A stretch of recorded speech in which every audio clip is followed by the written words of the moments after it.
Keep your hands and head inside the vehicle at all times. Buckle your seatbelts, check your mirrors, sit on back and relax. It's lights out and away we go for the Tall and Short of It podcast.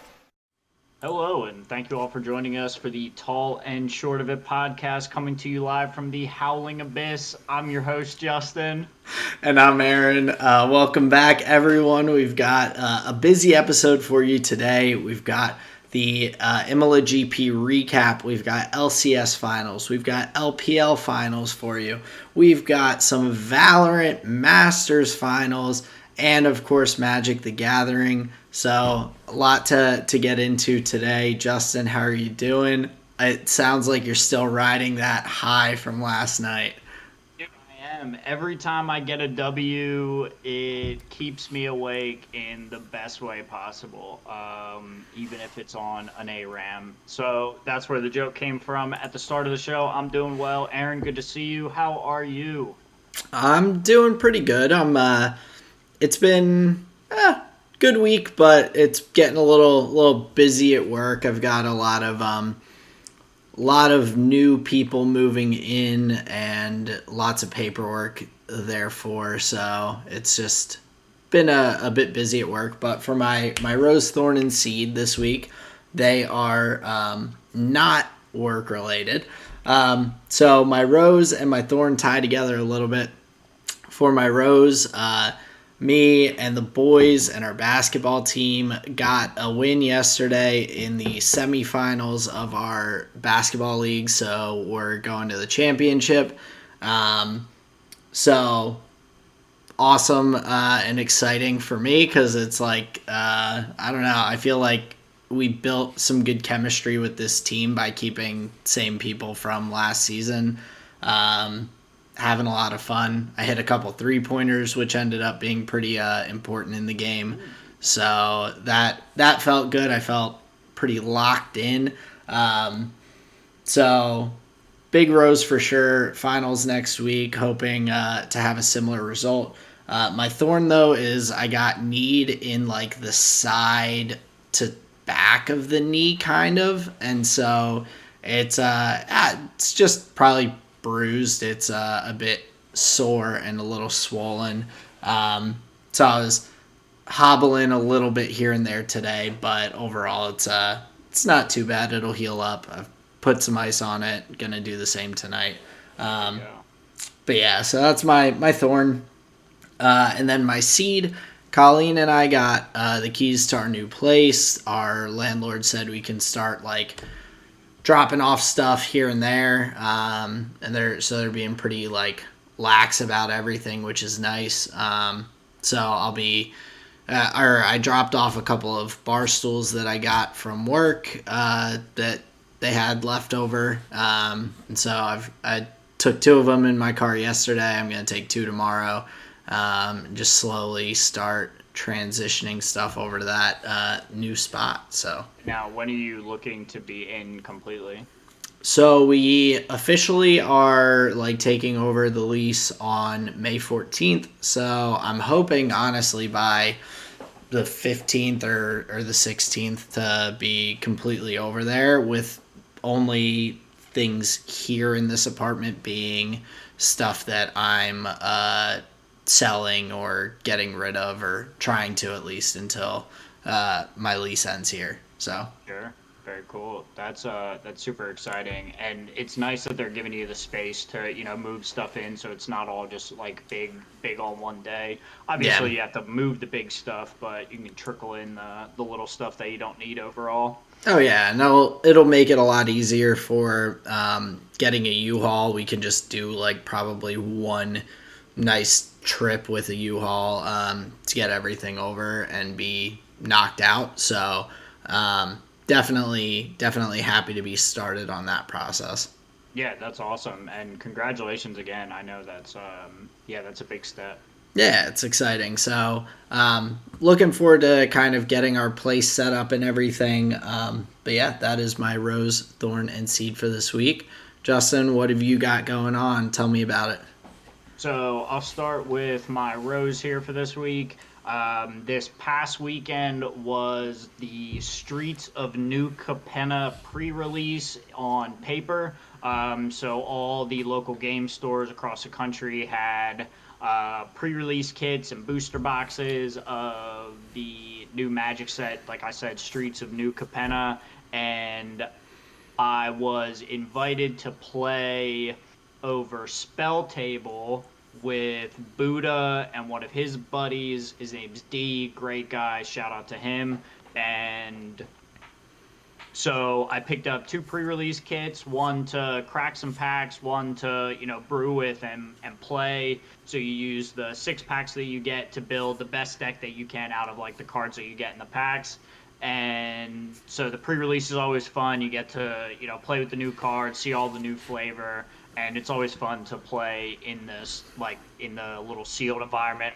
I'll talk about that a little bit later once we get more into Magic. But that was the Rose. I always look forward to the new set releases, especially when I'm able to participate in them with the pre-releases. Those are always really fun. So that was my Rose. Nice. Looking forward to hearing more about that and like the set and the style that it is. I'm always curious about that. So Yeah, it's sweet. And the deck that I was playing this week with the Commander 9 League features one of the commanders from the new set. So yeah, like I said, we'll get into all that. My thorn here for the week, and it's been like a little bit of a week and a half type thing, but and kind of funny, but also kind of a thorn at the same time. So I guess somehow there's been like a small outbreak of rabies with some of the wild animals around our area. Like there's like foxes and groundhogs and cats and dogs and birds and squirrels. Like there's all sorts of wildlife in this little area. There's deer roaming around. And so I guess something happened, and so they've seen like rabid animals around. So there's been all sorts of alerts. Obviously, neighbors saying like, "Oh, hey, you hear about the rabies? Oh yeah." And then the next day, like, "Hey, watch out for the rabies, dude." Like it's just been in the zeitgeist around here. So we've definitely been vigilant for any animals looking weird. But that's been like a funny thorn in the side of the community here. yeah, that's a weird one. It's like the only time I think I've ever known for sure that an animal had rabies was just I. It was actually maybe a month ago. I was driving home and saw a raccoon like broad daylight just wandering like the side of like the road, and I'm like, Mm, that animal has rabies. Like yeah, they probably not makes doing so hot. makes them act out so differently from like their standard kind of what they do. So Yeah. definitely a concern with Sasha over there, but I'm sure she's not looking for him. So Definitely not looking for him, and I wouldn't be afraid to kick a fox. So she would be safe with me and Sarah. But my seed here for the week, we have been interestingly enough, and I won't like get into specifics or whatever, but me and Sarah have recently had conversations about like what is success and what does that mean and what are we looking for and what are we trying to do, and not like realign our goals because overall I think our like main goals stand the same, but just kind of like, what how are you feeling and some of these other things. And it's just interesting to check in, and I think it's a good thing to check in on that stuff. Especially when you're able to like hit certain benchmarks, it's fun to be able to be like, oh yeah, like this is the thing that we were working for. Like think about this and think about that, and oh, what about this, and oh, did we do that right? So it's fun to, I think, like not fun, but a good thing to commiserate and talk about, the coming things and the things that led us there, and like what we want to work on in the future. So I think that's been a pretty good seed and a couple of like pretty key conversations that me and Sarah have had recently.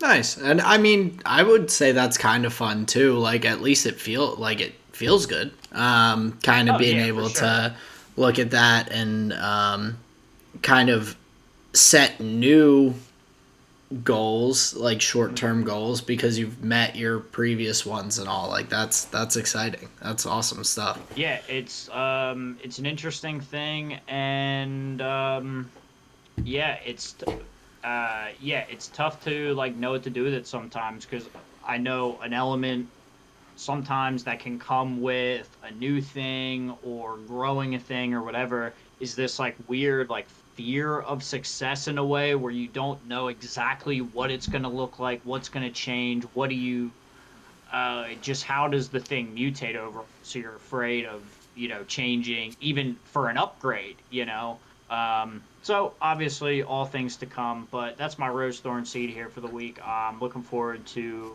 getting into some of the competitions we got going on. Yeah, absolutely. So let's, I guess, roll right into the F1 talk for this week. So we had the Emilia Romagna Grand Prix at the Imola track in Italy. We had our first sprint race of the season. So qualifying was on Friday after just one practice.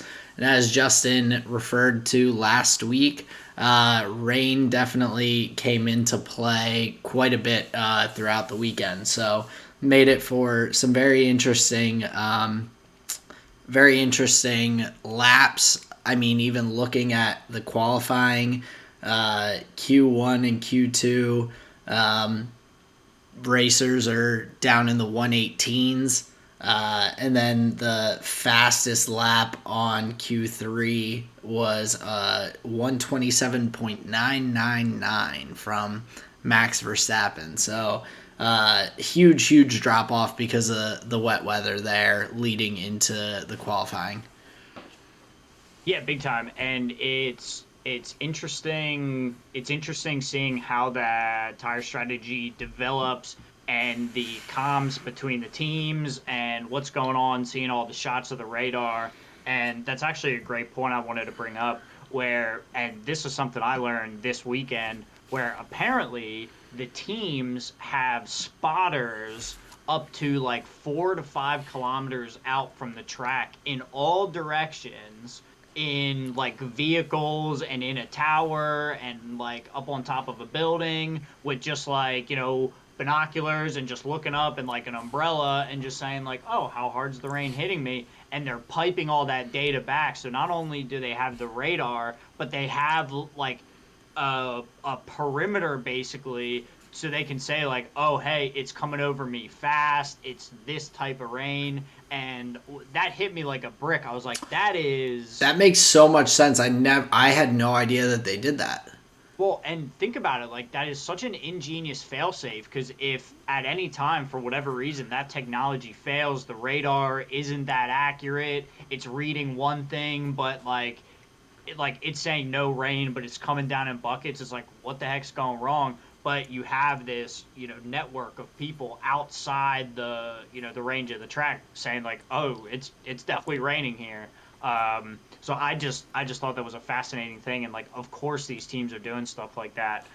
So yeah, we obviously had a bit of a wet weekend. Obviously, some racers thrive in it, others don't. Who were some of your winners here for the weekend? Well, I mean, just to get off to start, I think my biggest two have to be Max Verstappen, of course, and then Lando Norris. Max got his own Grand Slam to follow up Charles Leclerc's, which was pretty big for Red Bull in general. But it was also first time in 43 years that two drivers have gotten a Grand Slam for a race in the same season, and we're only 4 races in. So that's a pretty cool stat that I saw. But Max, I mean, he put in a great qualifying lap. Lando had a solid one before he ended up bringing out the red flag right at the end of Q3, sliding off track and everything, with the wet weather, of course, again. But just seeing the two of them, P1, P3, right out the gate, solid races from the both of them in the sprint race as well. They definitely are my top two winners, but there's a lot more to talk about just across the field. I mean, Leclerc put himself in a pretty solid spot for qualifying as well, starting in P2. Kevin Magnussen with Haas's highest starting position after qualifying in P4 there. Alonso P5. We had quite a good little mix there at the top of the table after qualifying. Now, we were pretty high on the sprint race weekends last season. I think we overall enjoyed them.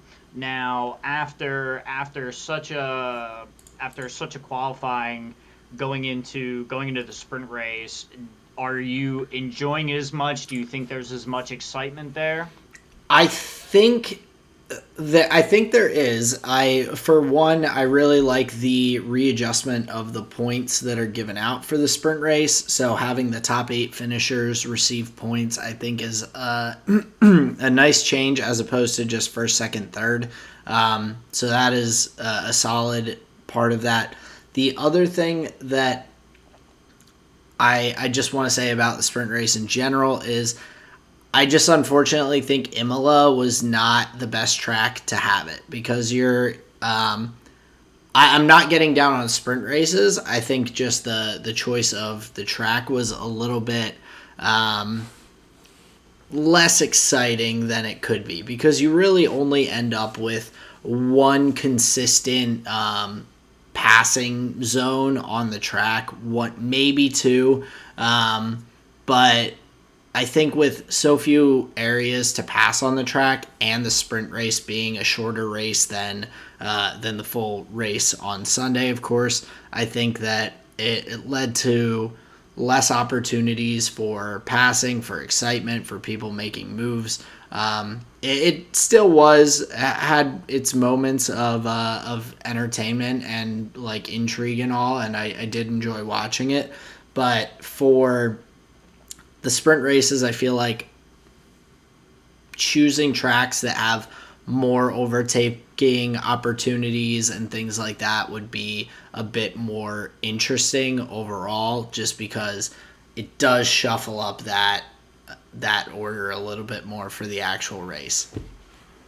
Yeah, big time. So the track choice is important when thinking about the like possible excitement level of a sprint race. Yeah, I think so because it's I mean the race is shorter. You're going to already have less opportunities for overtakes, for different things to happen.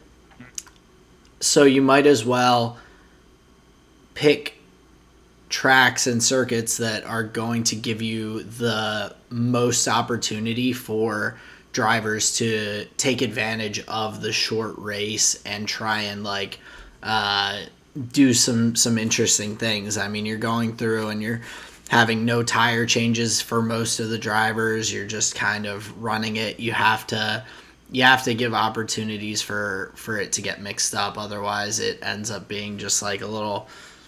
You get your position at the start and you're just looping around the track, kind of hanging on there. So. Yeah, big time. And correct me if I'm wrong. Did we see a wet start for the sprint race? I don't think it was. I'm pretty sure it was relatively dry because they had also had the F2 sprint race prior to that, which also helped dry up the track. So I'm pretty sure overall it was decently dry throughout the sprint race. I think it had rained that morning beforehand, but just between the F2 sprint and everything, it kind of eased that up on the track. Sure. And then, but there were, I guess what I'm thinking, there were tire changes towards the end of the sprint for a couple of drivers, correct? I believe a couple of them may have, but I think It's not the traditional strategy. Usually, yeah, I think most of the drivers can make it on just mediums or definitely just on hards for the entirety of the sprint race, just lengthwise. So I think if anyone was changing their tires at the end, it was just because they maybe went on the soft tires and were hoping to get a little more or hoping to take advantage of the soft tires, maybe a safety car or something like that to get a free pit stop. So So yeah, I think primarily the drivers look not to have to pit during the sprint race, but of course it's an option as well. And not to completely say that the sprint race didn't have its moments of excitement. I mean, right at the start, we see Leclerc take the lead from Max, get a really hot start out there. We get the safety car that pulls everything, reels it back in a little bit. And then towards the end, we see Max able to take that position back. We also see Carlos Sainz come from P10 and work his way slowly up the grid up into that P4 position. Lando and Danny Ricks holding strong at 5 and 6 there on the sprint race finish and everything. Valtteri up there in P7. We had some really, really solid drives from a number of different drivers and saw them take advantage of those opportunities to get a few extra points. So definitely a good thing to see. Especially Charles off the start, and that's why I was thinking, was the sprint race in the wet, because Charles did get such an advantage off of Max off the line. He just had like a slow shift or whatever. It was I think probably a little bit like I said, the ground was still, I'm pretty sure, still a little bit wet, but Max in general, I remember seeing the like reaction time thing that the stat that they put up, and his like 0 to 60 kilometers an hour took almost a second longer than Leclerc's after the start. So Leclerc of the sprint race, yeah. Sure. So Leclerc got a really nice jump. Max was able to kind of hang in there, and like I said, fortunately with the safety car, kept it close enough for him to be able to have some other opportunities to overtake later on. But yeah, Leclerc just got a phenomenal start up, like right out of the gate there. So yeah, big time. That was super clean. But yeah, I thought the sprint race was fun, especially because then it became like Max's pole sprint race position to gain back, because he was pretty much, from there down the whole time, and yeah, he was just racing to catch up. So for a competition of the top of the table drivers, I thought that was really fun. Before we continue, let me just break the fourth wall really quick. Has my audio improved? Yeah, it was when we first hopped on. It was a little wonky, but it by the time we started, it was like in good shape. Okay, good stuff. So yeah, it should be good now. All right, so yeah, I thought the sprint race was super exciting, but the race had all sorts of drama. We had a couple drivers not finished. We had some contact early, but yeah, there was all sorts of stuff going on. yeah, and getting into the race itself, I mean, at the start, Max got a phenomenal jump that he didn't get in the sprint race. So he was able to jump out to that early lead. And we also saw Lando get a really good start, move up. We saw Sergio Perez slide up there. Leclerc sliding down into P4 from that P2 start. And George Russell jumping up to fifth place real quick after he started. I think he was around 11th, maybe, if I'm remembering correctly. He had a great start. Yeah, so he started P11 and was able to jump up to P5 within the first lap. Dodge out on all the craziness. Of course, just within the first few turns, we see Daniel Ricciardo kind of slide in ever so delicately into Carlos Sainz that spun him around, and unfortunately for Carlos and for Ferrari and the Tifosi out at Imola this weekend, beached in the gravel right off the bat, wheels spinning.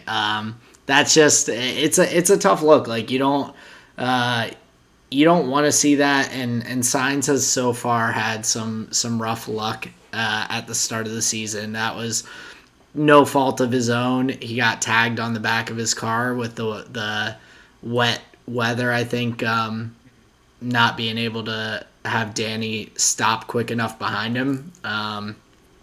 But especially the fact that the car wasn't even really damaged, and the only reason he was out of the race was because he just got stuck in the gravel.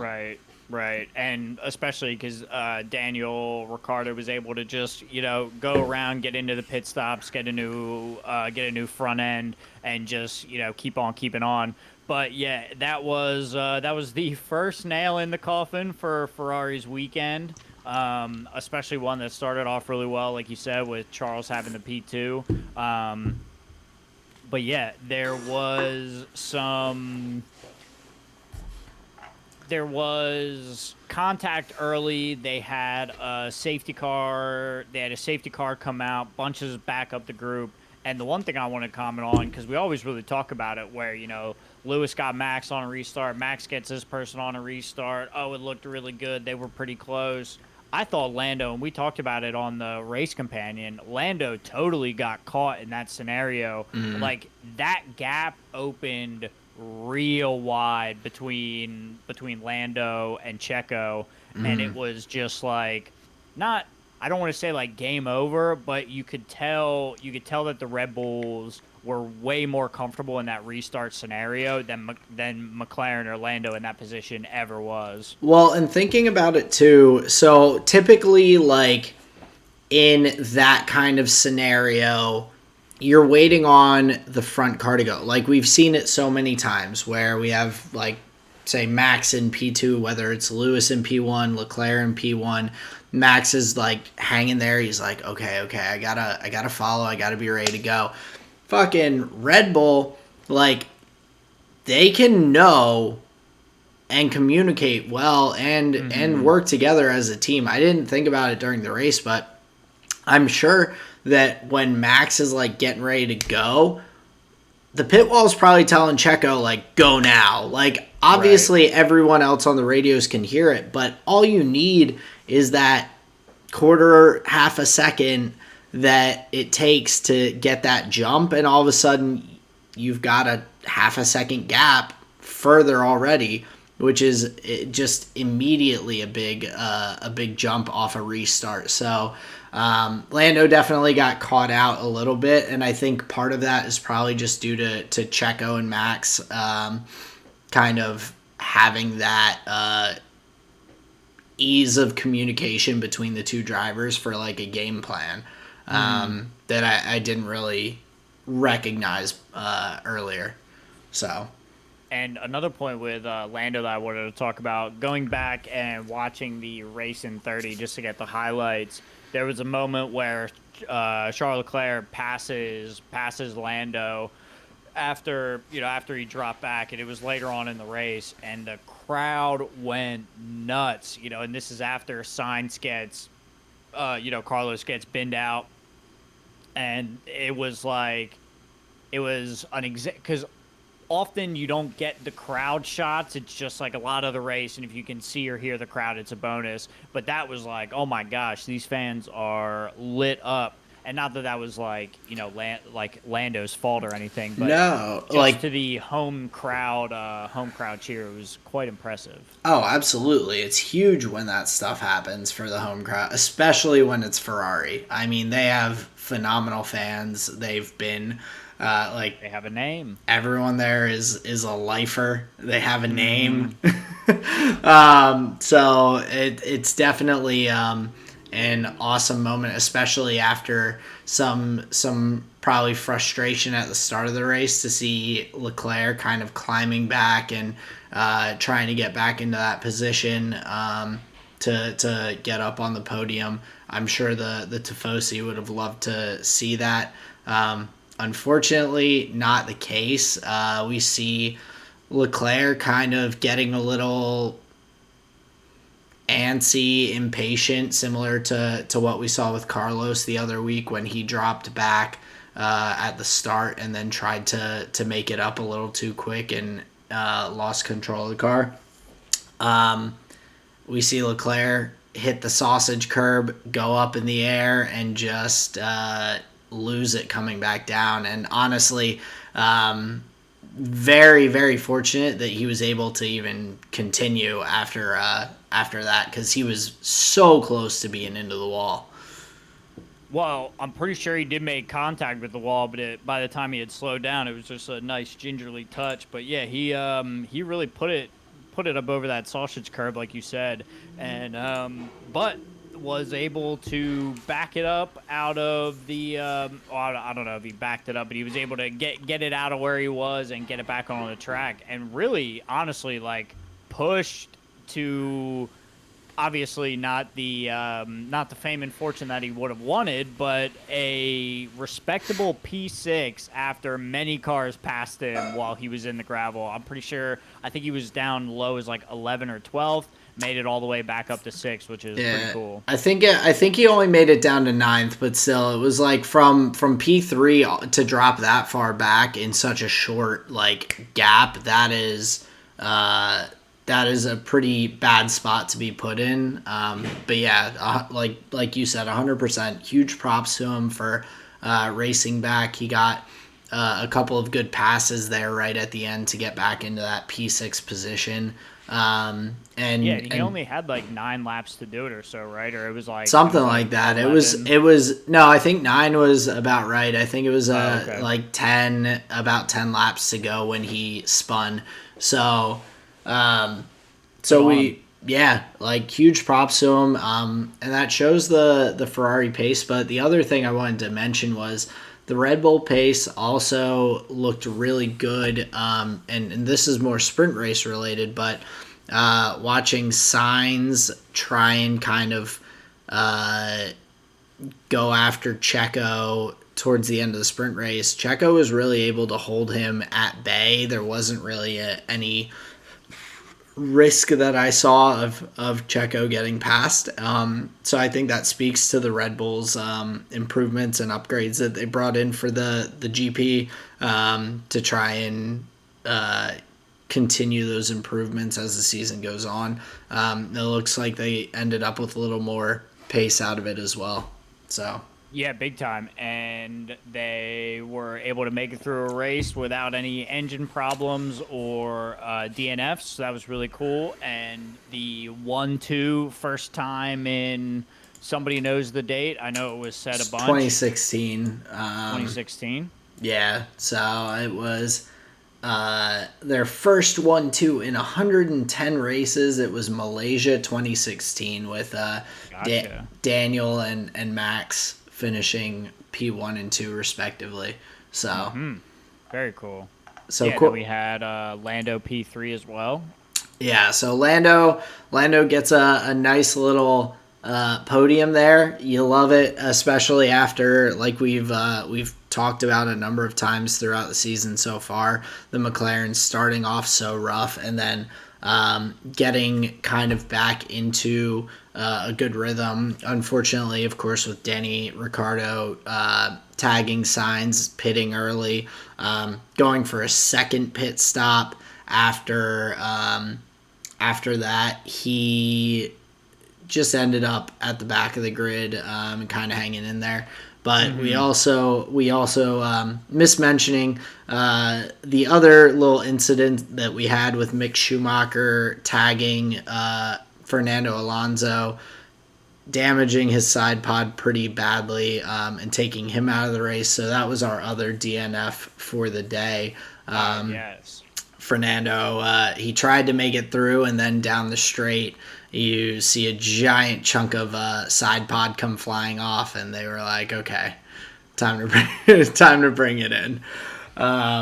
So a tough one for Fernando as well. Similarly to Carlos, like no fault of his own, just some bad luck, unfortunately. But the other thing that we really saw was even more shakeup of like that midfield. We saw Lewis kind of stuck down in P14, P13 throughout the race, stuck behind Gasly. Gasly stuck behind Albon. Albon stuck behind Stroll. Everyone kind of in this situation where they can't really pass too well. And like I said about the sprint races, I think part of it honestly is due to the nature of the track, and not that Imola is like a bad track by any means to be at, but there's not a lot of passing opportunities on the circuit, and the DRS train just kind of left people chilling in this little lineup. I know I saw on Twitter a lot after the race that all these people were like, it always comes back to Lewis. There's always these people that are like, oh, George finished P4 and Lewis is down in P13. Like, what's going on? And then there's all the Lewis fans that are like, well, I guess Mercedes decided that they were going to have extra sensors on his car to try and like utilize the car to gain additional data and kind of try and solve these problems that they're having. So there's all these people blaming like too little sensors on him going so much slower. And I'm looking at it as a pretty realistic person and going, everyone was having trouble passing on this track. Lewis just got a bad start at the beginning compared to George. George jumped a bunch of people, didn't get stuck in the little pileup that happened.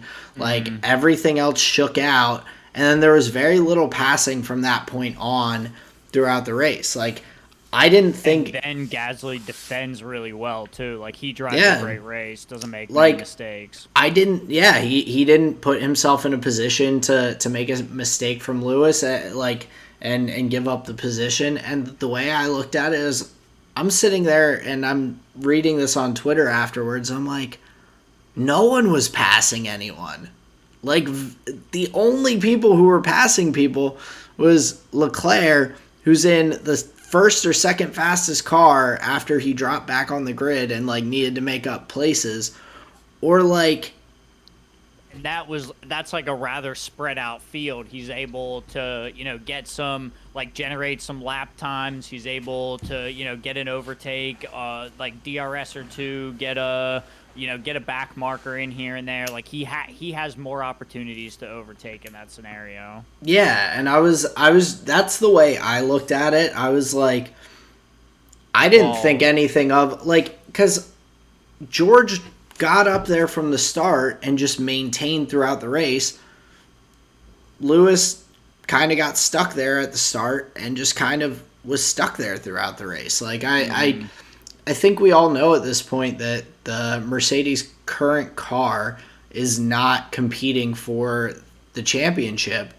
I mean, and I will 100% give huge props to George, the fact that he is the only driver so far this season that's finished in the top 5 in all 4 races.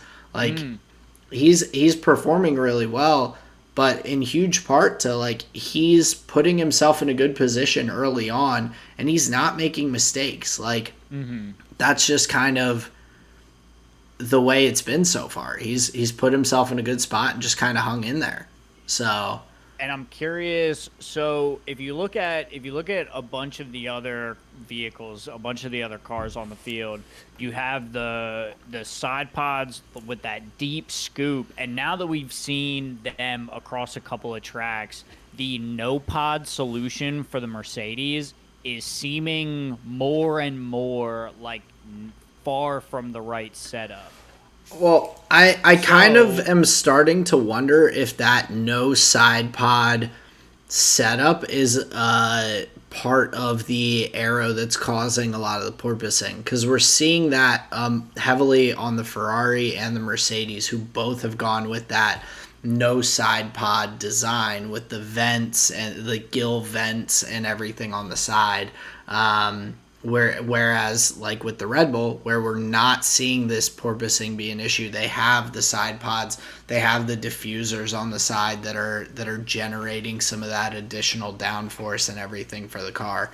So I'm curious how much we're going to see these things change, how much room for development on these things there are. But yeah, overall, it seems like it's still causing some issues. And to your point, yeah, I think George Russell just had a great day and put that car maybe in a position where it's not really supposed to be. I think he is driving it better than it's worth. If that like, Oh yeah, he's getting the most out of the car, and like it's a matter of like he's driving a midfield car at 100%, and then you're seeing people who are in either the top of the midfield or other midfield cars just not driving it quite at 100%. Maybe they're driving it at 95% of the limit. Maybe they're driving it at 90.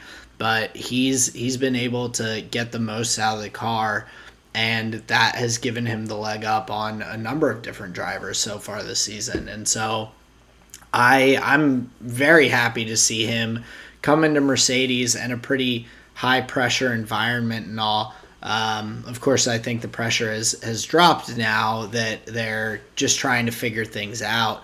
But to have that pressure coming in next to a 7-time world champion and to perform as well as he has, it is extremely admirable, very impressive. So I definitely had to give a lot of props to George on his performances so far this season, because he's shown up big time. yeah, I would say so, as well as his counterpart that was replaced. Valtteri Bottas finished right behind him in P5, and I think he had another great day as well. He is a driver who consistently performs pretty well, and it's races like this. So you're like, oh, okay, yeah, that's why he's here. Nice. Yeah, 100%. He's put in great performances so far this year as well. I was really impressed with him. I thought he might have a run at catching George there at the end. Mm-hmm. Was able to be right on his tail, but not quite get there. So yeah, too far off. I enjoy seeing him perform really well. Yuki Tsunoda also had a phenomenal home race. Well, it kind of home race. Because Alpha Tauri's factory is very close to Imola. So they reference that a few times as that being like the closest track to Alpha Tauri's like headquarters and all. So gotcha. So big race for him. Seb up in the points, which is awesome after Aston Martin's had a slow start and he himself has had a rough one with COVID, and then I think the previous race he may have not finished, if I'm remembering correctly, back in Australia, but I'll double check myself. Sure.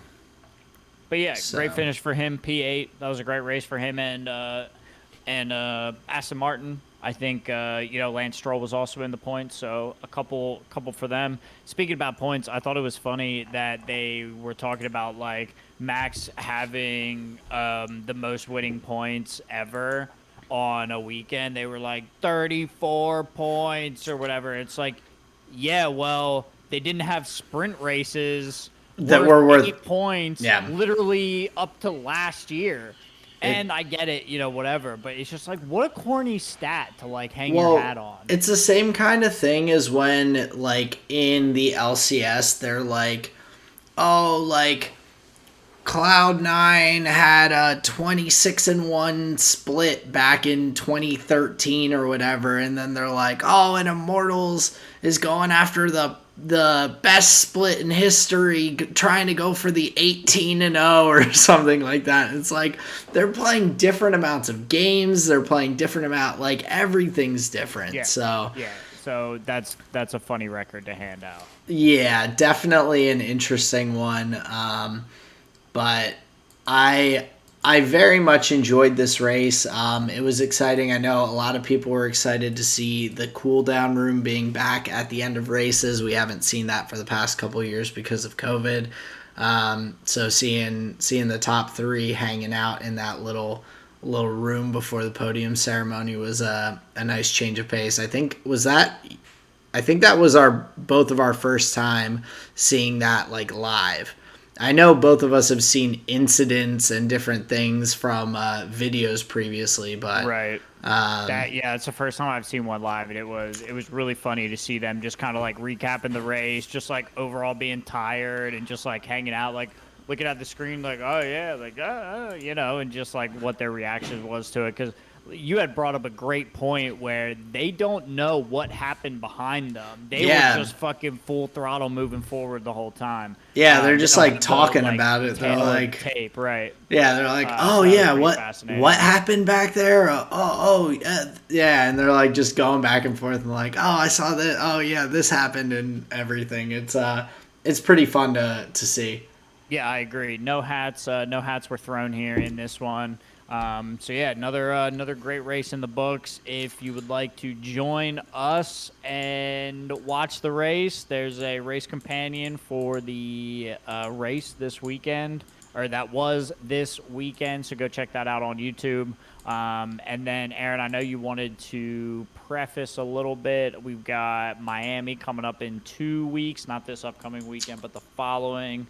Yeah, and so really my first point or yeah, my first note I guess would be that both of the FIA directors today, it was announced that they both currently have COVID. So they may not be able to be there to facilitate during the race weekend, depending on recovery, COVID tests coming back negative, and everything. So right now, it'll be interesting to see leading into this kind of what happens in terms of race direction for the weekend. They will have to have someone stand in if the two FIA directors are not able to make it. We'll see. Maybe we'll have a Michael Massey sighting. You never know. He's got the most recent experience, at least. So, not really sure what's going to happen there, but I thought that is just an interesting note in terms of the race weekend and kind of seeing what leads up to it.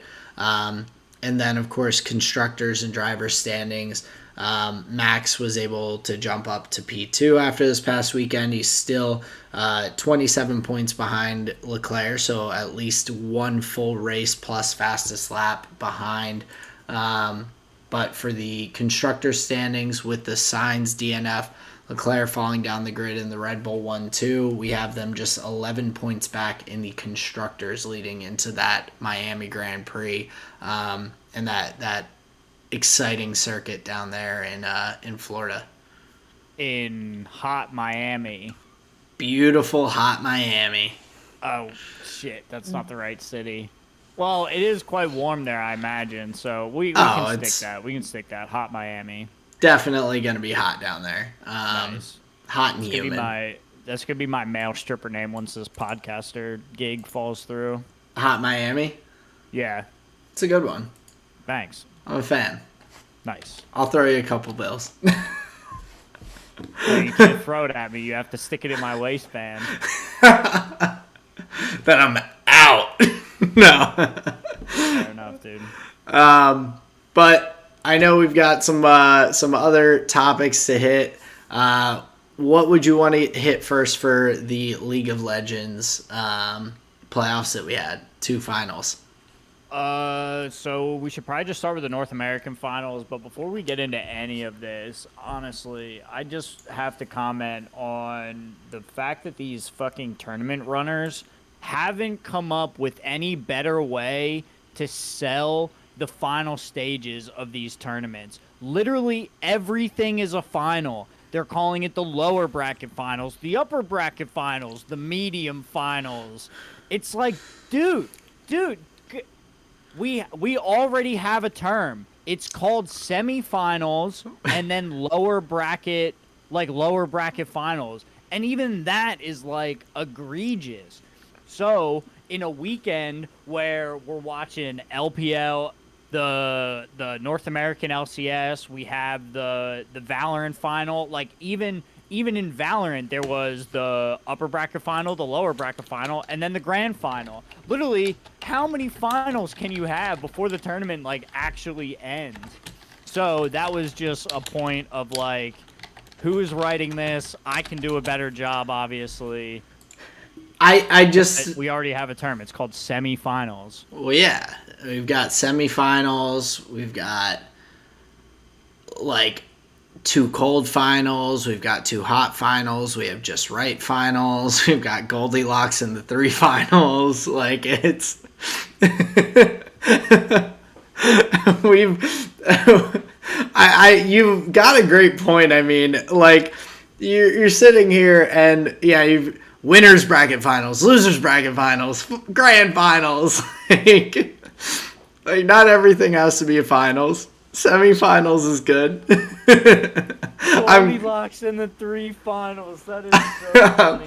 I'm glad that you got a kick out of that. Oh my god, but yeah, seriously, like it's honestly ridiculous, and there's a certain point where like you can market this better, like you can tell this story in a more like there are more words to say what you're trying to do. Oh, 100%. And I mean, I think that's the same kind of concept that I had initially with my frustration with some of the casters and the whole, oh, they're slapping them with their wallet. It's like, yes, we can see that the gold score, that there's a gap between there. It's been on the screen for the entire game. Like, that is so lazy in terms of commentary for me.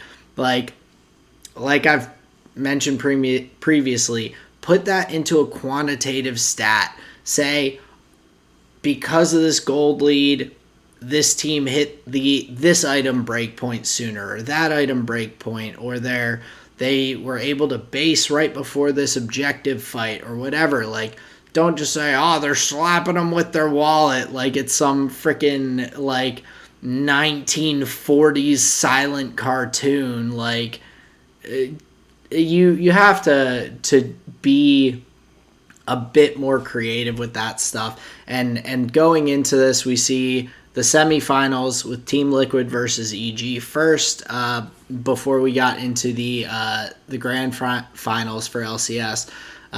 So for that EG and Team Liquid matchup, what were kind of your notes, your standout performances in that series? The fact that it looks like EG won 9 games straight on this little run. So looking at the series like individually is kind of weird, because you see a lot of patterns, a lot of picks that they don't want to be playing around, especially in the Liquid series. They don't want to be playing against the Lucian, they don't want to be playing against the Karma, and they don't want to be playing against Bjergsen's Ahri, especially in games 1 and 2. And so when you look at EG as a team, they're focused on the solo laners and taking something good away in the Enchantress role from Core JJ. So they're trying to hit all of the power points, which from a draft perspective, I think is pretty solid. But overall, they are just better in the fights. They looked more aggressive. They were just getting better advantages, even when Team Liquid was able to. So I guess this is the point that I'll use to answer your question. The bottom lane of Team Liquid was a point of maybe being able to go even, but even those advantages weren't enough. So I think the bottom lane of EG really just like picked apart the one area that they were like going even and like trading in. Yeah, absolutely. I think that EG's like bot lane had a phenomenal performance all throughout playoffs, including seeing the Zeri get banned against them by their opponent in every game except the last game of the finals, where it was ended up being picked by 100 Thieves. Like, we're seeing targeted bans at that bot lane to try and weaken them. We're seeing, after two strong performances from Vulcan on the Tom Kench, we're seeing that get banned out in Game 3 of the Team Liquid series. But yeah, I think like the karma bans, and then keeping that Ari, Rise, LeBlanc just out of the way, you're forcing Bjergsen onto kind of secondary picks. The Corki was, I think, a good pickup for him in that first game. Just the problem being, like, the Shen really could have no impact because you have the Nocturne jungle that you can turn the lights out and block out any opportunity for Shen to ult in. And then you also have the Twisted Fate, who can do the same thing that Shen can and just appear on different parts of the map. But that Twisted Fate has no limitation because he's got the Nocturne on his side. He can go in. He has full vision. He has full knowledge of what's going on. So that was, I thought, a really big pickup and like a really smart pickup in the draft from EG in that game one. But also just like we had mentioned, the bot lane, Danny with the 8-2 on Jinx. Amazing performance. I think, though, my big standout overall for me throughout these last two series was Impact, because he was put up in that top lane into some really big matchups. He's facing against Bwipo, one of the best top laners that was in the LEC, and then coming over to NA. Then up against Someday, another player who's been probably the best, if not top two, top laners in the LCS over the past couple of years. So Impact being put in those positions, bringing out the Aatrox, the Ornn, both in the first series, and then continuing that through with the Ornn, the Mordekaiser, and then onto the Gnar in Game 3 of the finals. He performed so well, and I think he's going to be a huge linchpin for EG going into MSI. And not just him, but I think overall their players have kind of the mechanics to support their aggression, and then that aggression is going to suit them very well against teams like T1 and RNG at MSI. They seem willing to fight, and then they can click the buttons faster than you in those fights. Where it did seem like, and this was more in the Liquid series, but I mean even in the 100 Thieves series as well. But I think it was more exemplified against Liquid, where just like across the map, like the players were just better.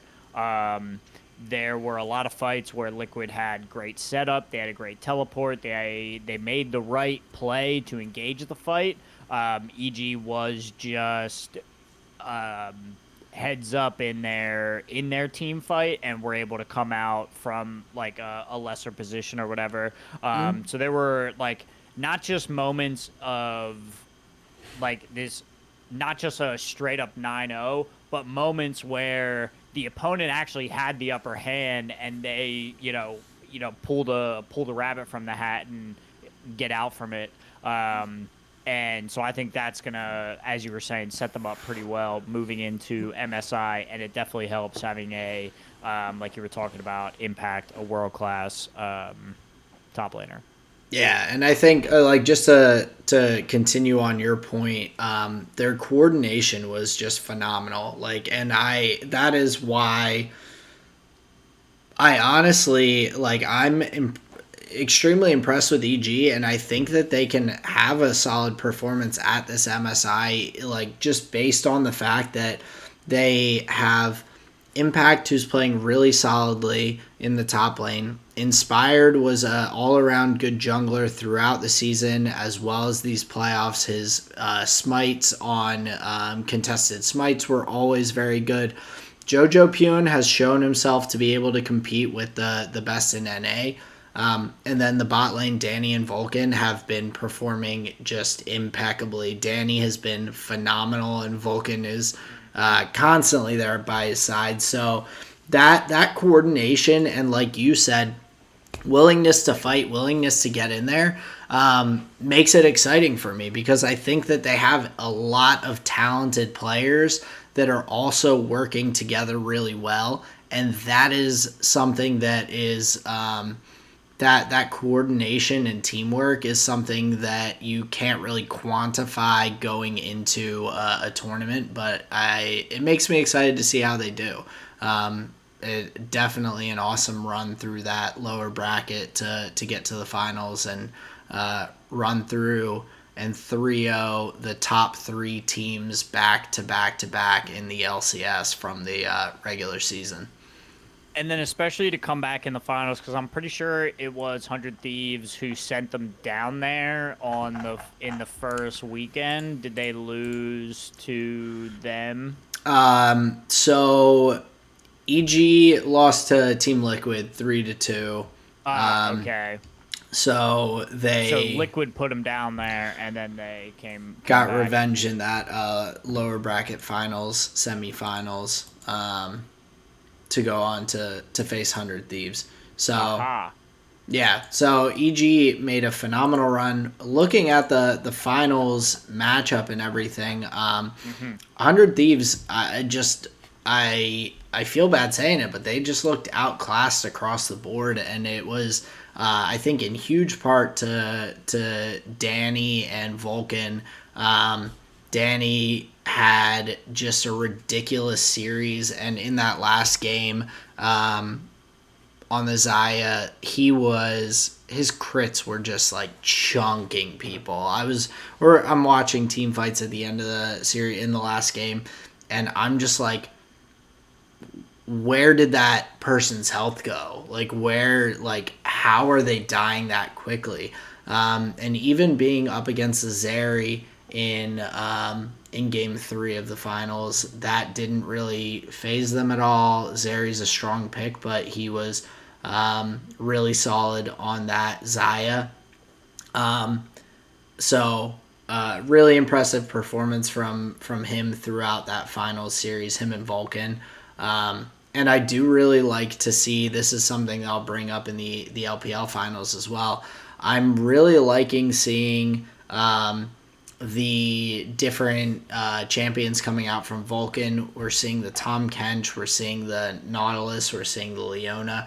I think those supports are going to be extremely important in the in MSI as a whole. I think that's going to be part of the meta.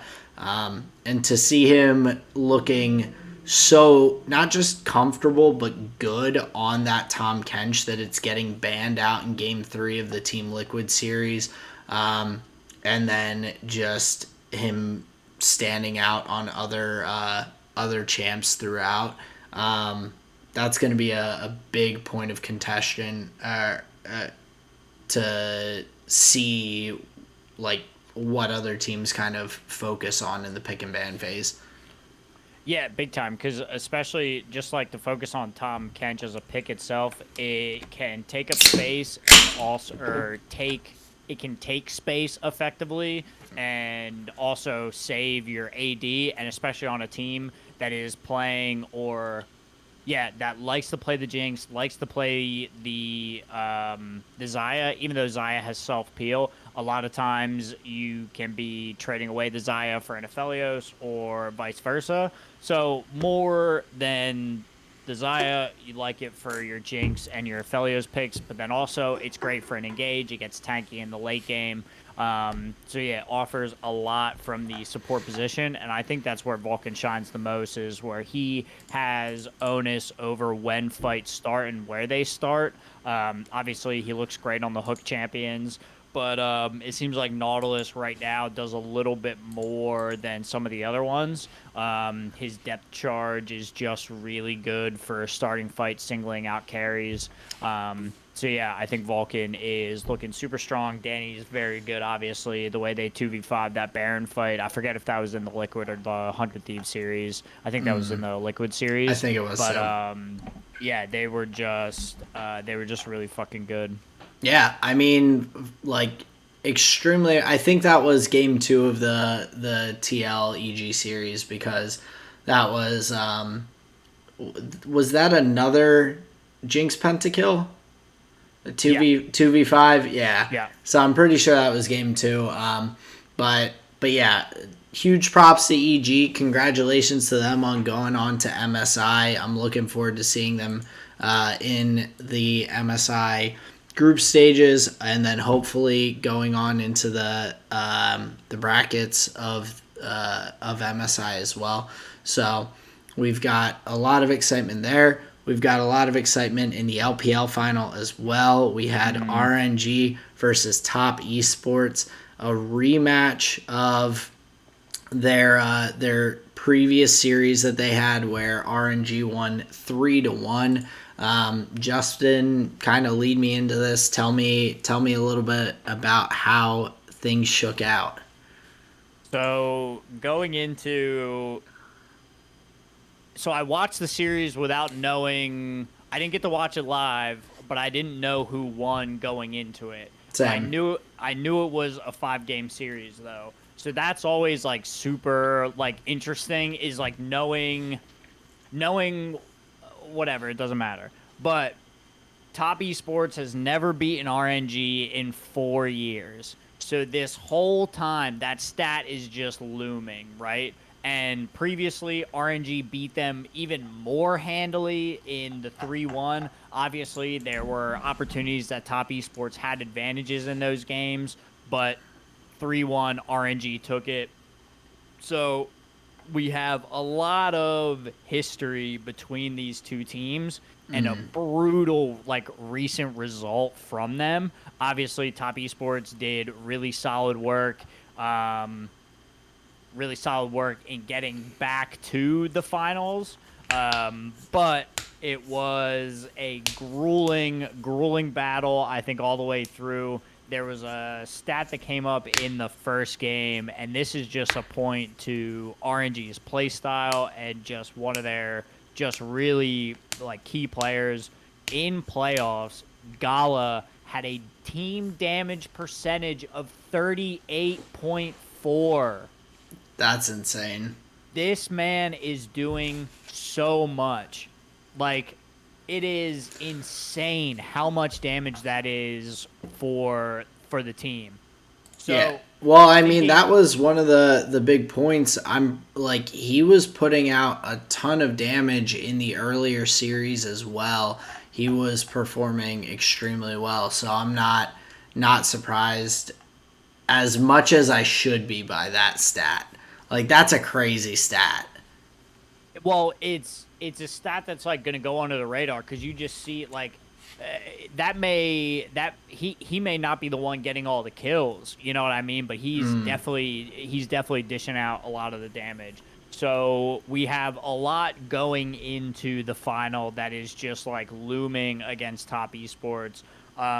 In game 1, I think a couple of keys to victory were Gala. His positioning in the team fights was just insane. He was playing Aphelios, obviously a immobile 80 carry. So his positioning was very key.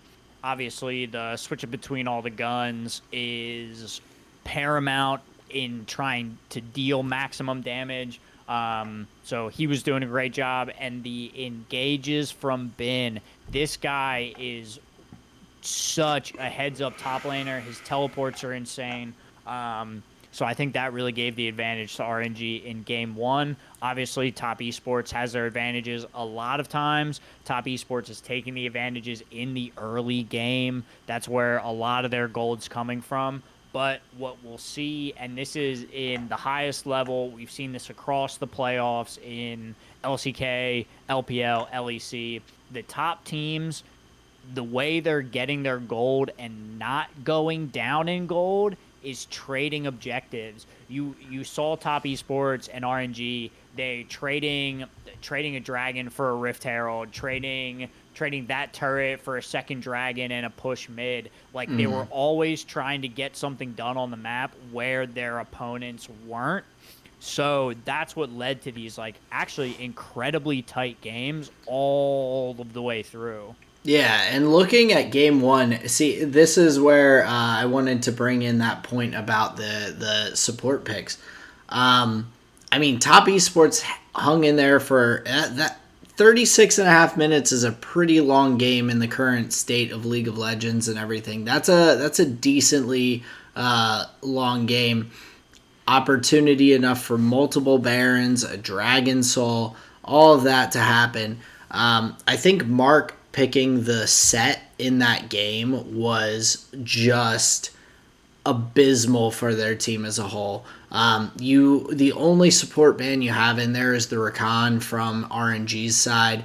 They take the Leona. You have Nautilus. You have Tom Kench. You have other options, and you choose to go for the set. Like you have, I mean, the Nautilus would be immensely better to pair with the Galio, with the Xayah. You have the tankiness, you have all of that together. Like, I just don't see, and this is multiple times in the playoffs that we've seen the set pick at support, and I just don't get it, man. Like, I think that is just a bad pick in that situation with the other champions that are up on the board. I mean, every other game we're seeing Leona Nautilus, Leona Nautilus, Leona Rakan, Leona Nautilus. Like, that set pick, I think, puts them behind enough where that game could have gone Top Esports' way potentially with a better peel for Xayah in the bot lane. I mean, she really has no peel then in that team comp other than Galio or Set using his face breaker and like trying to get his stuns off with his I think it's his W ability to knock people together. Like that is nowhere close to the power of the Nautilus hook, the auto stun passive, the depth charge. Like you have so much more utility out of the Nautilus than the set provides. And I think they put themselves on the back foot initially in that series. The fact that they were able to then go down 2-0 and then fight back to 2-2 to bring it to a game 5 is just nuts in general.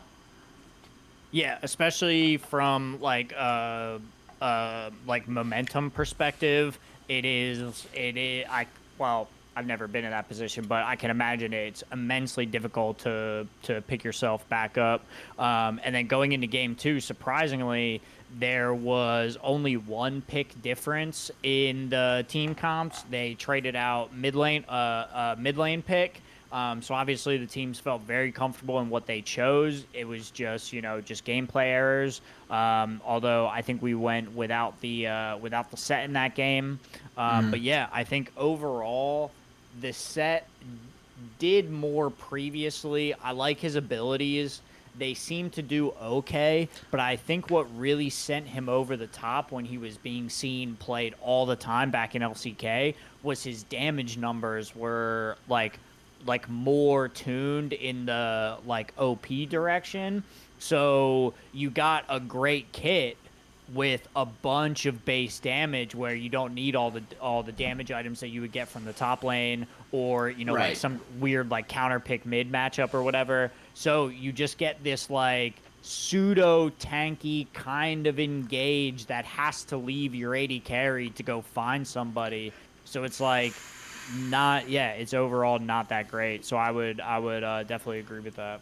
Yeah, and I think, like you mentioned, the mid lane swap out. I think that Vex was like I think that Vex to Corki is a pretty similar style. So because of the bans, I think putting them in that position, like if they hadn't already played out that matchup essentially in game one, I think that with the Nautilus instead, things could potentially go differently in this game. But a lot of it to me was not as much about the mid laners, but the junglers. The junglers were able to really push advantages really heavily. Wei looked so good on the Lee Sin, getting some really solid early leads in game 1 and 2 for him. Game 3, definitely a tougher time with it. Having the Hecarim on the other side, top esports, just all around in every lane performed very, very well.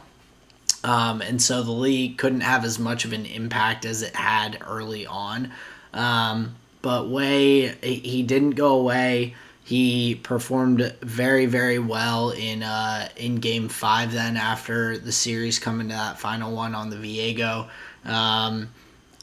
he was really kind of my or that matchup was kind of like what I was following the most. It was like whichever jungler can really make the biggest impact early was really running and kind of pushing that game forward for their team.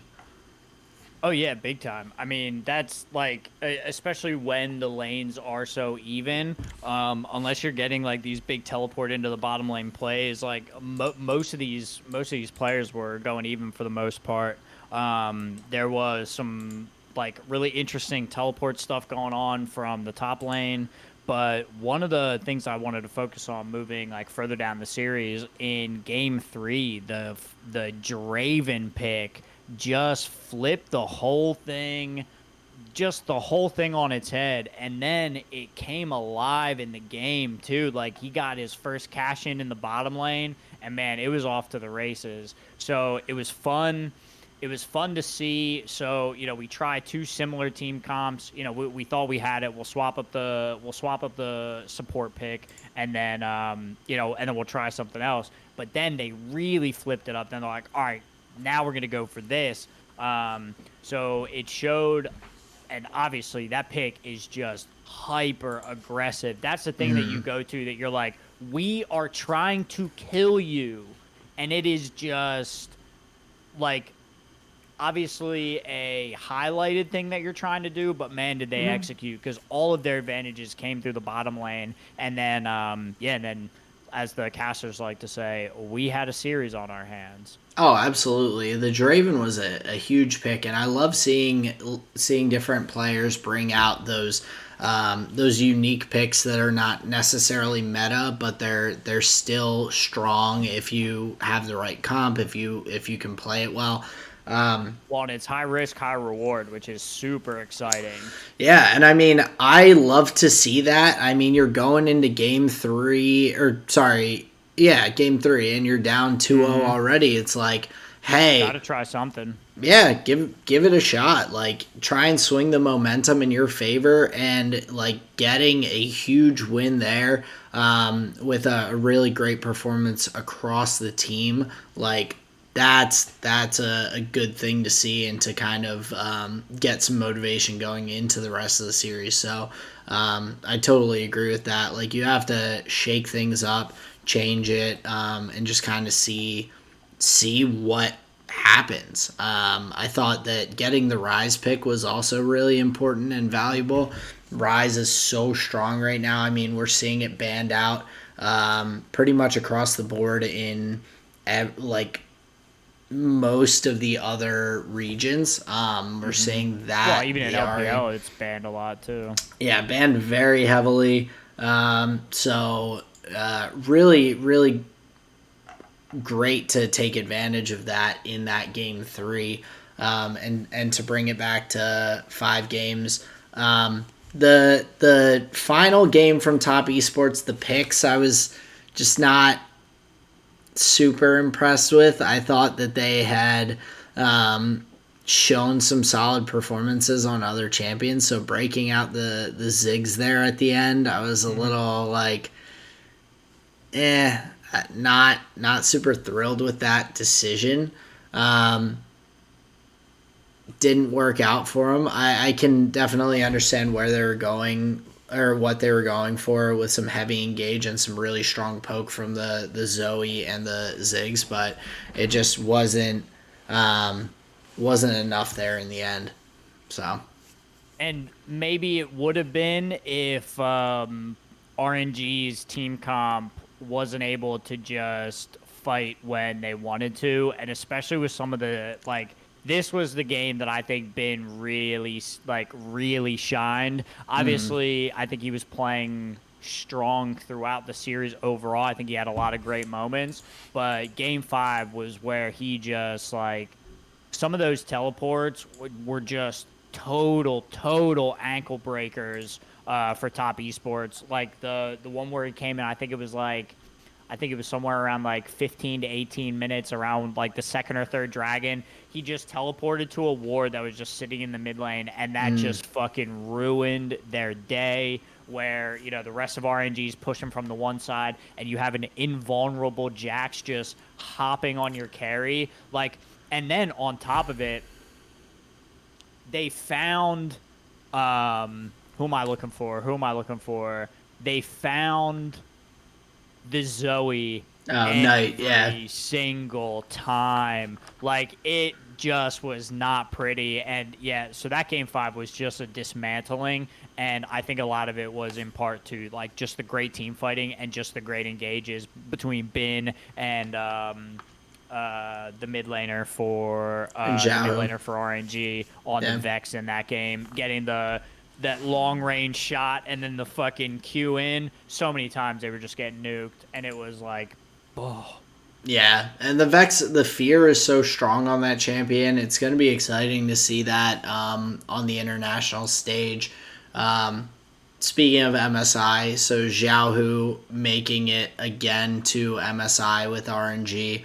This is going to be an opportunity for him to try and make a run at his third MSI win.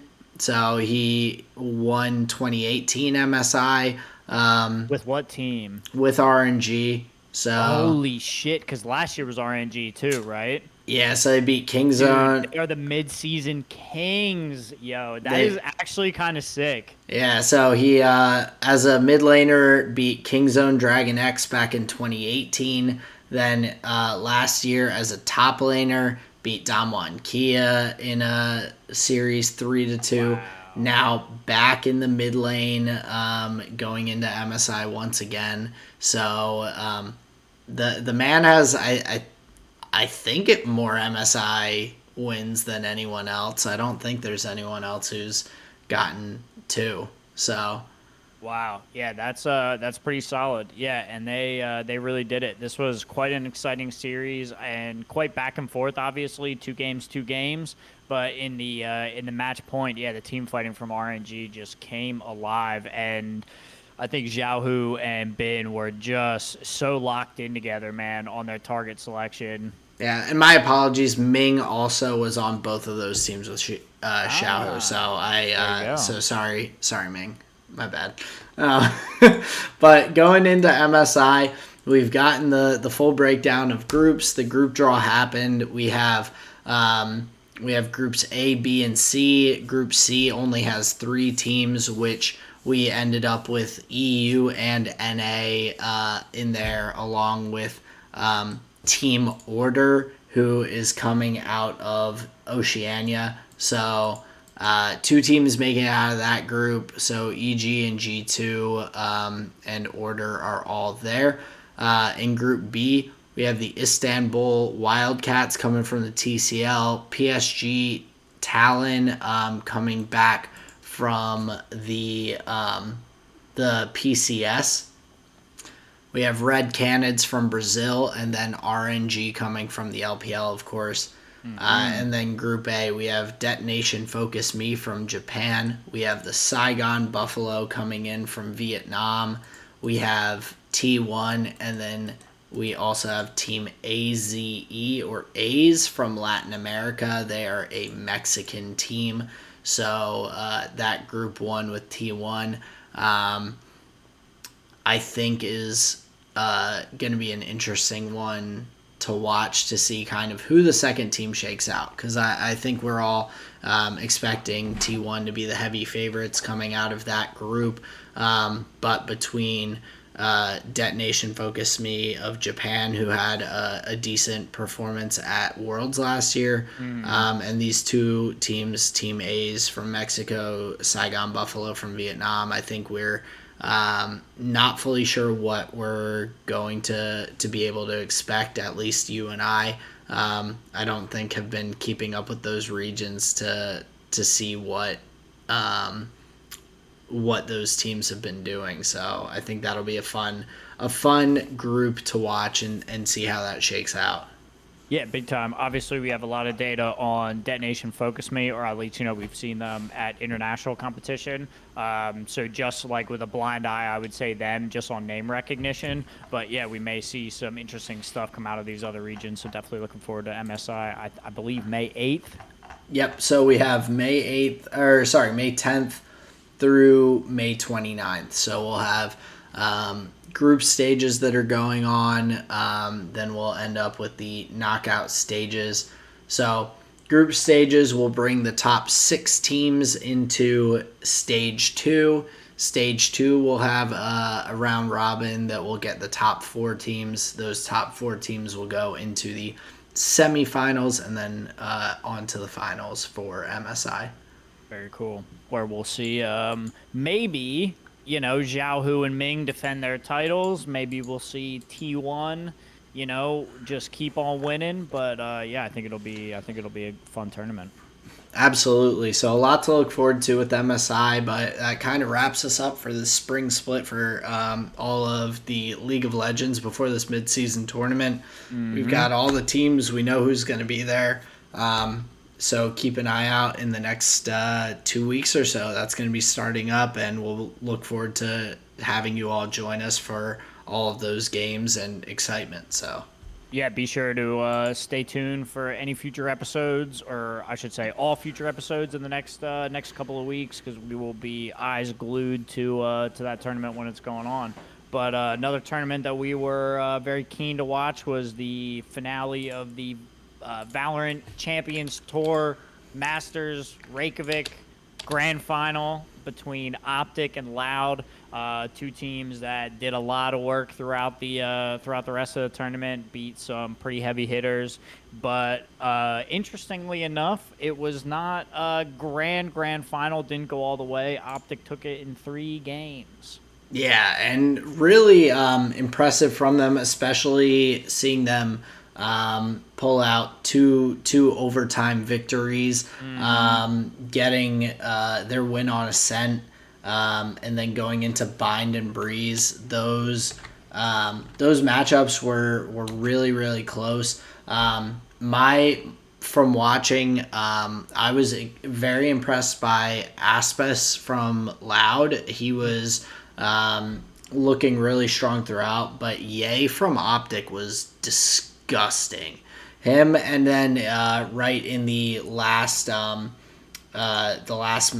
FNS was also playing really well and kind of playing a pretty good second piece to Ye there in that last series for Optic. But I was really impressed with Ye. He was getting some just unbelievable shots in there and kind of positioning really well throughout the tournament to put himself in kind of unexpected positions for some of those peaks. So yeah, and that was where, and we talked about it last week, especially on that last map, Breeze, where you could see how powerful that chamber is. And I'm pretty sure Ye was playing the chamber on Breeze for Optic. Yeah. And just the mobility that teleport offers you is insane. You get the rifle, and yeah, he was just popping off.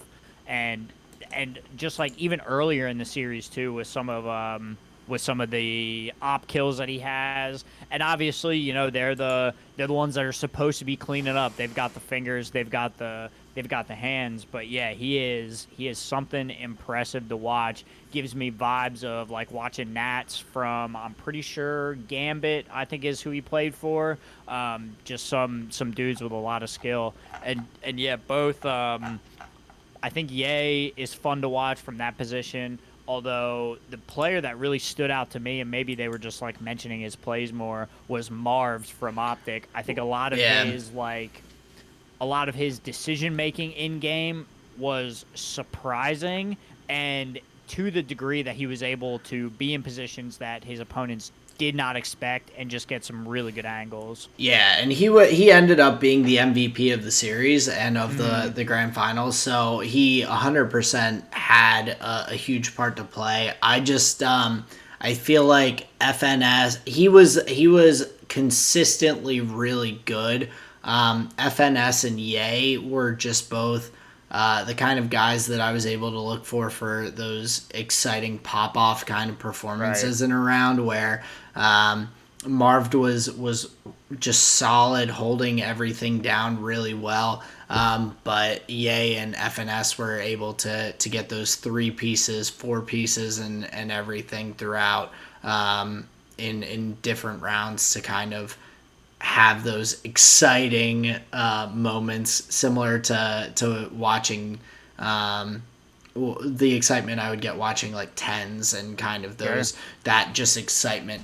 Maybe not the most solid round after round after round holding down and kind of keeping things together like Marv did, but having that opportunity to like you can never count them out Right. as long as Ye was on the map still. He was just his flicks were amazing. He looked really really solid.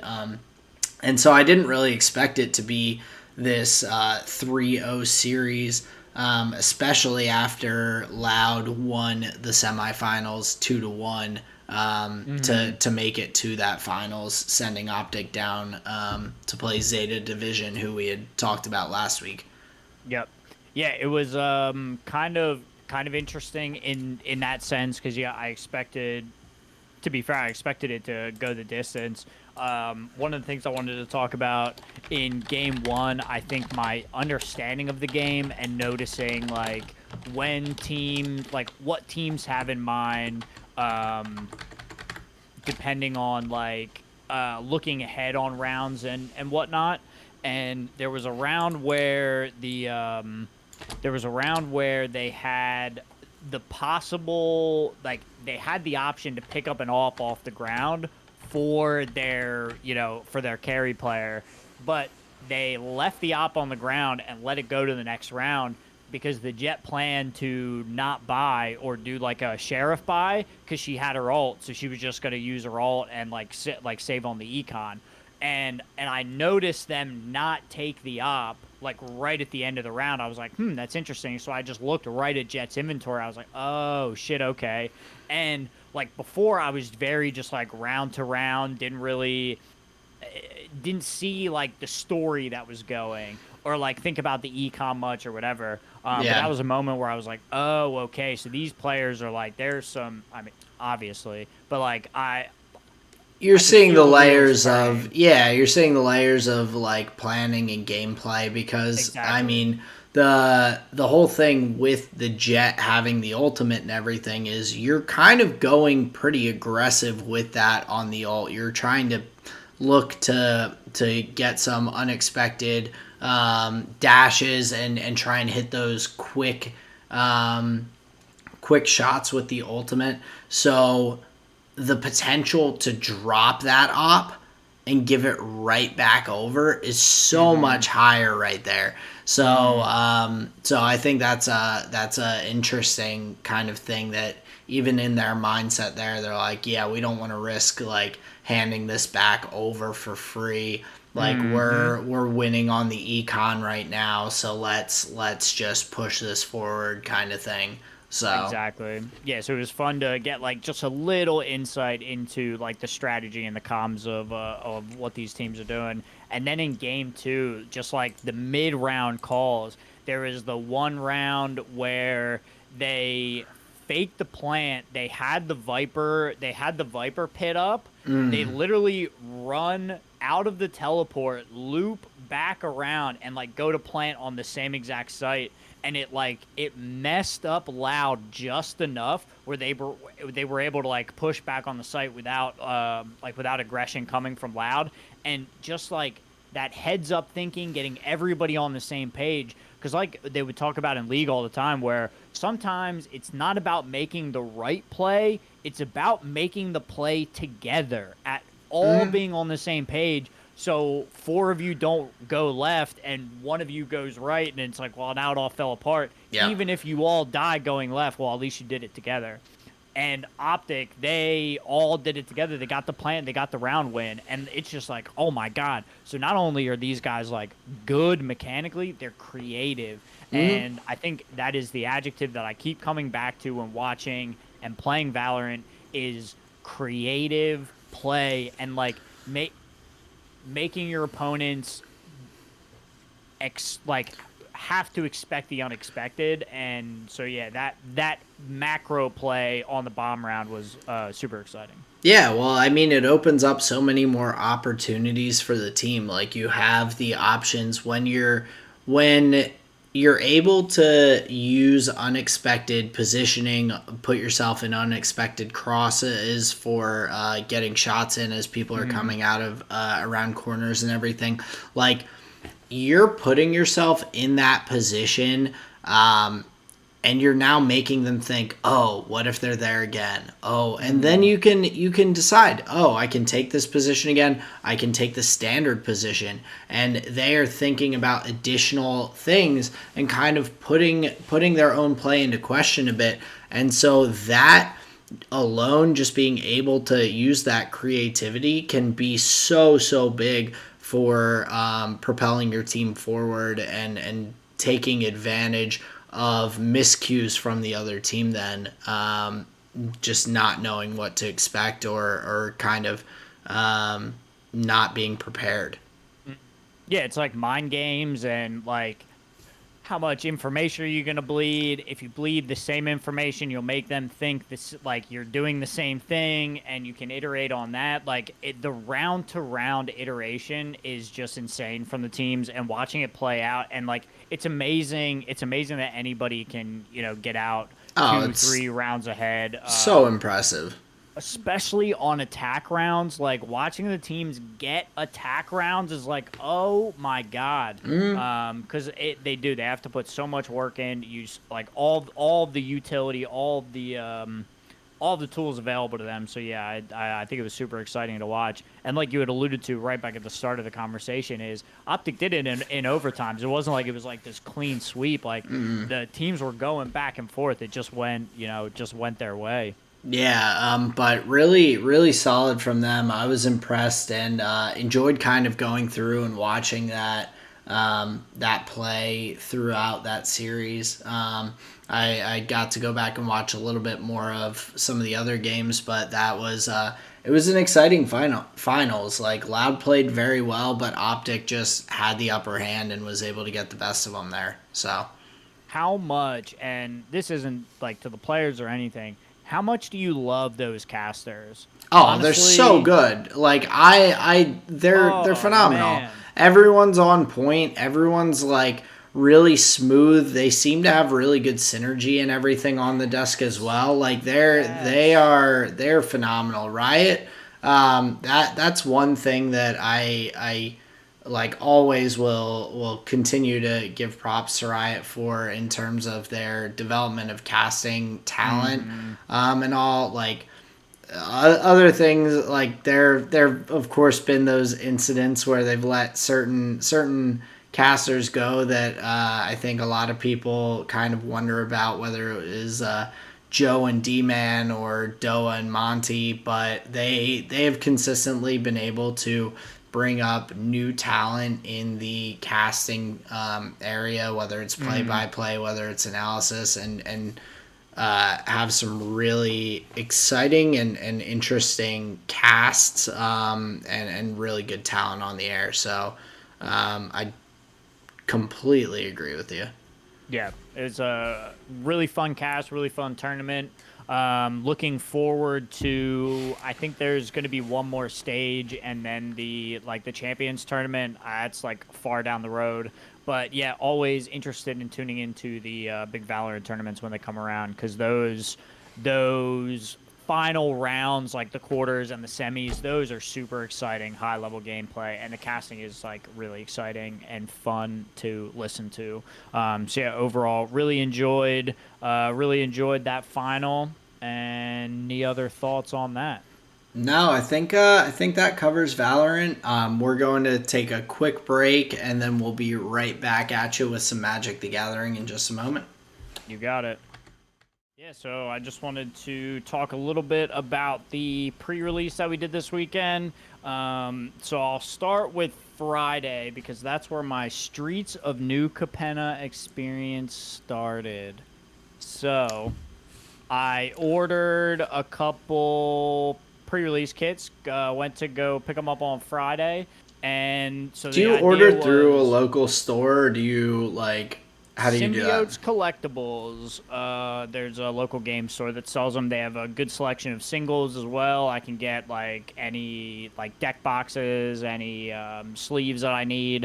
So yeah, they're a really good store, and the guy there is quite nice. So yeah, Nice. support your local game stores when you can.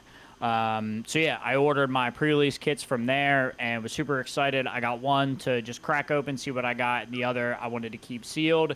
And with like to keep in mind, like I don't care what is in these packs other than like I'm not cracking for value. I want to like build the best deck out of the cards that I can. So I kept that sealed for the next day when we were going to be playing. And in the first set of 6 packs was the mythic legendary creature, the bird demon Falco Spara Pact Weaver.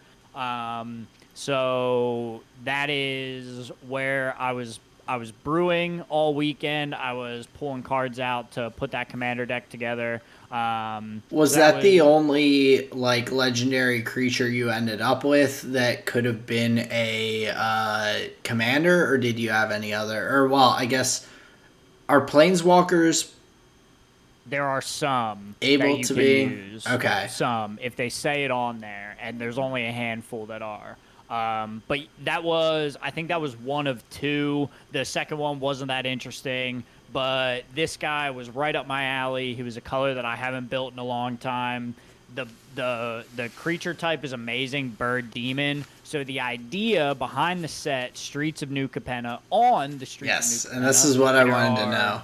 a bunch of like gangs or like families or clubs, guilds, but like Okay. seedy guilds, right? So you have the Riveteers, they are green, black, red. You've got the Obscura, which are black, blue, white. You've got I don't know all the names. You've got the Brokers, which are green, white, blue. And then you have the Maestros, which are blue, black, red. And I'm missing the Cabaretti, which are green, red, white. And they all are led by, and this is what's fucking flavorful as hell. There's a mythic like demon at the head of all of these like families or guilds or whatever. So there's the 3-color mythic legendary for all of them, and I guess the idea is like they're the head of the family, they're the don, they're the guy that everybody answers to. So like their card deals specifically in like the effects that their guild does, and each guild came with a new keyword, I believe. So 5 new keywords in the set, and all of the art is really like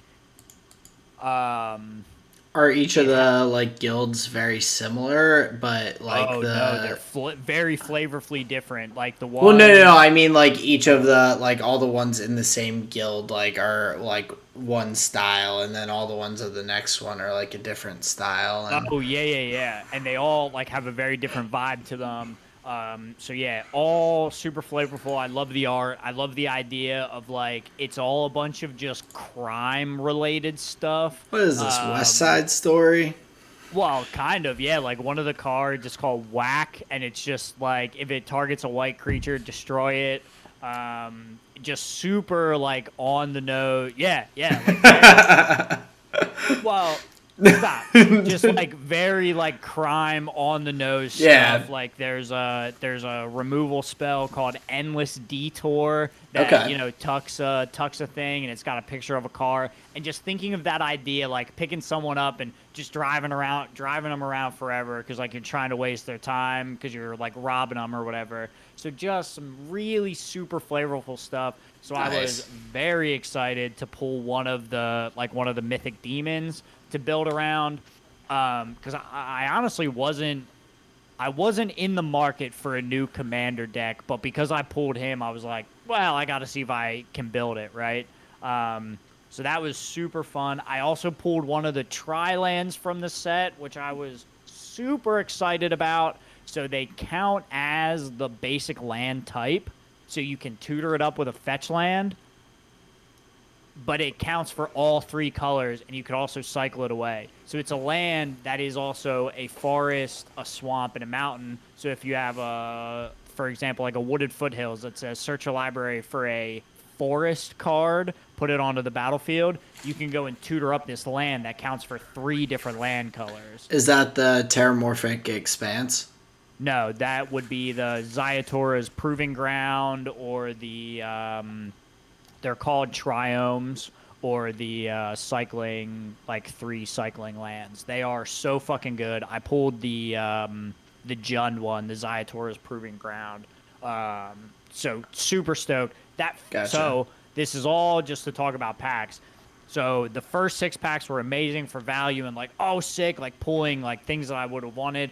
And then in the second packs, my pre-release deck was awesome. I pulled a bunch of really good Maestros cards, so my deck was base black, splashing in a little blue and a little red. I was doing like casualty, like gang, like really, really like mafioso type stuff. I was sacking my own creatures to do stuff, so it was super flavorful, very fun. Just want to give a shout out to Buddha and D. Thank you so much.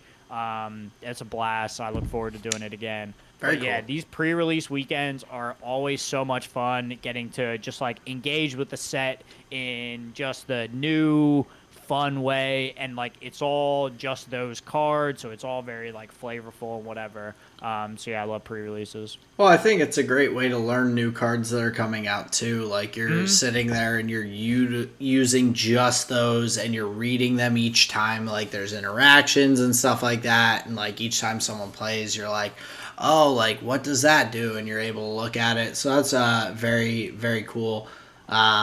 And I think that's also just like a neat way to play. Like you have so much time where you're crafting all this stuff, and sometimes like it's fun to just be like, like let's luck of the draw. Let's see Hmm. what we get and put something together. So that's pretty cool.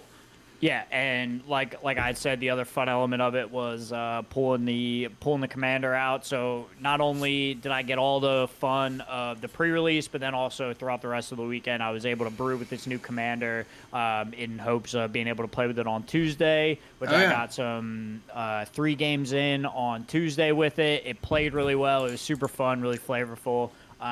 So Falco Spara, he can remove counters from creatures to cast spells off the top of your library. So it's kind of like it feels very like so if you give me something you have, I'll give you a little bit of information because your library and cards in your deck they're thematically tied to like knowledge. So if you have a full library, you have a lot of knowledge at your disposal. So I just think he's a flavorful, fun commander. So it was fun to build, fun to play. But I think overall, And this is my final magic point. Go ahead. What were you gonna say? Oh, I was just looking at Falco Spara. So Isn't that art sick, by the way? it is. It's cool. But I was looking at the ability. So like talking about the removing counters to play a spell. Like you can also just look at the top card of your library at any time. So you can do that pretty frequently. So do you focus on creating creature tokens, or is it just something that like you kind of generically have throughout the or sorry, not tokens, but counters? Like, is that like how do you what are your win conditions here? Like, obviously you want to be able to have counters so that you can cast instant spells and everything, but how are you creating those? Obviously, again, this is a deck that you built off of just like these packs that you're opening, so it's not necessarily like super finely tuned yet, but And for the commander deck, also things that were in my collection. But yeah, super budget, nothing crazy. A lot of what I'm working with was just +1/+1 counters because I have a lot of cards that do that already. And they're easy to get a couple of. So like 1 or 2 counters, that's a couple of spells off the top of your library. So a lot of them are +1/+1 counters. Some of the new cards from this set are putting shield counters on. So those protect from damage or destroy effects for one instance of it. So I think the shield counters are pretty fun.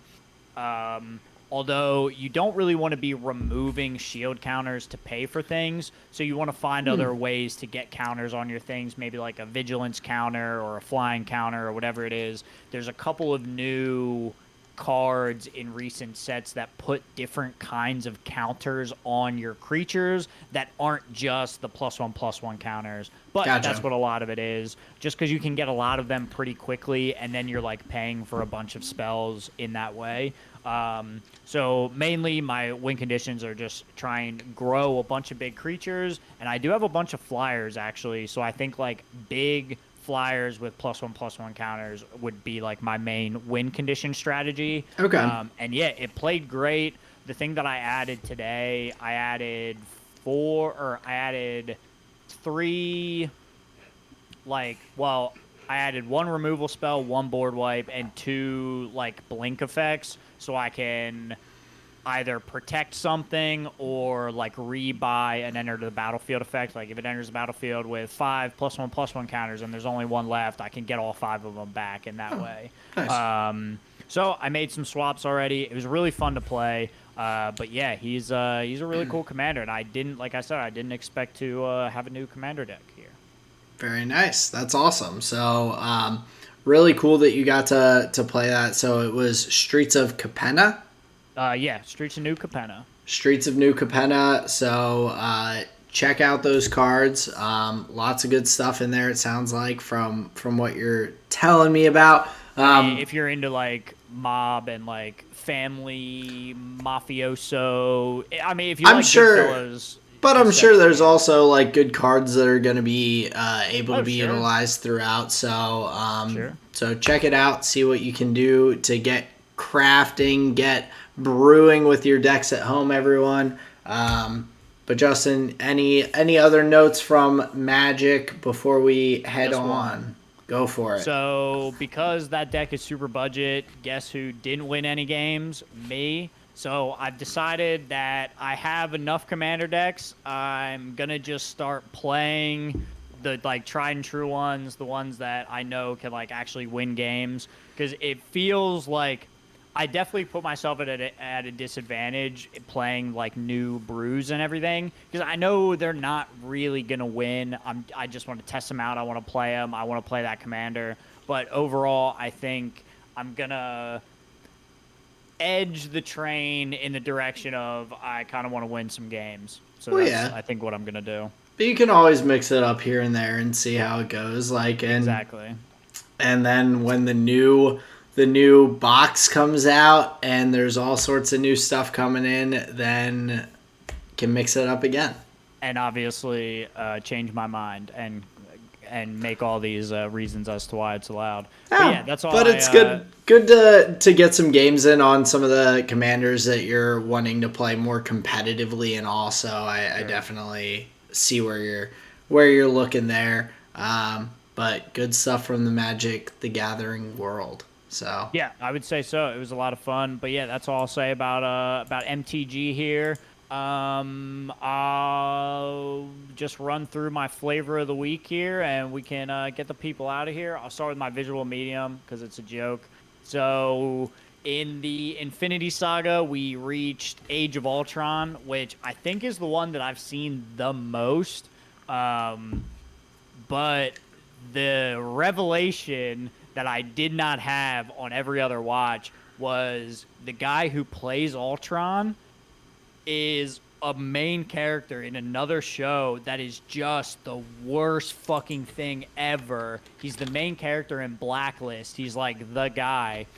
And me and Sarah literally like turned to each other at exactly the same time, and she was like, "You know who that is, right?" I was like, "Red Raymond, Red Reddington Raymond, dude." I was like, "Oh my god!" And like obviously, I think he plays Ultron great. I love the voice acting. I think it's really well done. But just seeing that character in my head while Ultron was talking, like I couldn't unsee it or I couldn't unhear it. So that was really funny. But I like that one. There's a lot of good stuff in that one, but yeah, his I've never seen character that. in Blacklist is terrible. Is Blacklist a good You're muted show? still. Is Blacklist a good show? No. Okay, so don't watch. Oh, I hadn't really heard of it, so I looked it up, and 92% of Google users like the show. oh, it's not good. Don't watch it. Okay. It's not good. All right, I appreciate that. Yeah, but Age of Ultron was fun. My food for the week, Sarah always hooks it up with the steak sandwiches. She does a great job with this little chip steak, by the way. And I just use that to highlight quick and easy meals because I'm such a shitter. I don't do a whole lot of the cooking. I can help, but she's more of the visionary.